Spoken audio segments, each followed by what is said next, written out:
कुरिन्थियों के नाम पौलुस प्रेरित की दूसरी पत्री अध्याय 2।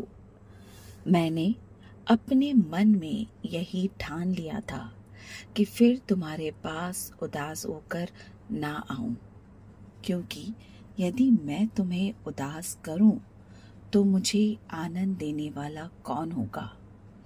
केवल वही जिसको मैंने उदास किया।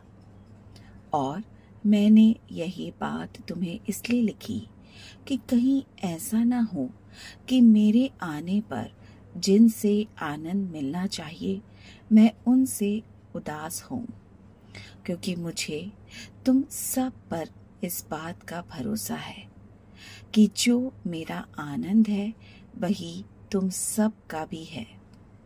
बड़े क्लेश और मन के कष्ट से मैंने बहुत से आंसू बहा बहा कर तुम्हें लिखा, इसलिए नहीं कि तुम उदास हो, परंतु इसलिए कि तुम उस बड़े प्रेम को जान लो जो मुझे तुमसे है। और यदि किसी ने उदास किया है तो मुझे ही नहीं वरन कुछ कुछ तुम सब को भी उदास किया है। ऐसे जन के लिए यह दंड जो भाइयों में से बहुतों ने दिया बहुत है। इसलिए इससे यह भला है कि उसका अपराध क्षमा करो और शांति दो, न हो कि ऐसा मनुष्य उदासी में डूब जाए।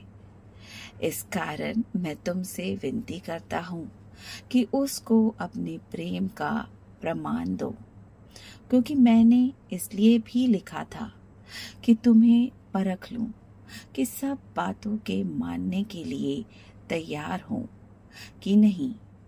जिसका तुम कुछ क्षमा करते हो उस मैं भी क्षमा करता हूँ, क्योंकि मैंने भी जो कुछ क्षमा किया है यदि किया हो तो तुम्हारे कारण मसीह की जगह में होकर क्षमा किया है, कि शैतान का हम पर दाव ना चले, क्योंकि हम उसकी युक्तियों से अनजान नहीं। और जब मैं मसीह का सुसमाचार सुनाने को त्रोआस में आया और प्रभु ने मेरे लिए एक द्वार खोल दिया, तो मेरे मन में चैन न मिला, इसलिए कि मैंने अपने भाई तीतुस को नहीं पाया। सो उससे विदा होकर मैं मकीदुनिया को चला गया। परंतु परमेश्वर का धन्यवाद हो जो मसीह में सदा हमको जय के उत्सव के लिए फिरता है और अपने ज्ञान का सुगंध हमारे द्वारा हर जगह फैलाता है, क्योंकि हम परमेश्वर के निकट उद्धार पाने वालों और नाश होने वालों दोनों के लिए मसीह के सुगंध है। कितनों के लिए तो मरने के निमित्त मृत्यु की गंध, और कितनों के लिए जीवन के निमित्त जीवन की सुगंध। और इन बातों की योग्य कौन है? क्योंकि हम उन बहुतों के समान नहीं जो परमेश्वर के वचन में मिलावट करते हैं, परंतु मन की सच्चाई से और परमेश्वर की ओर से परमेश्वर को उपस्थित जानकर मसीह में बोलते हैं।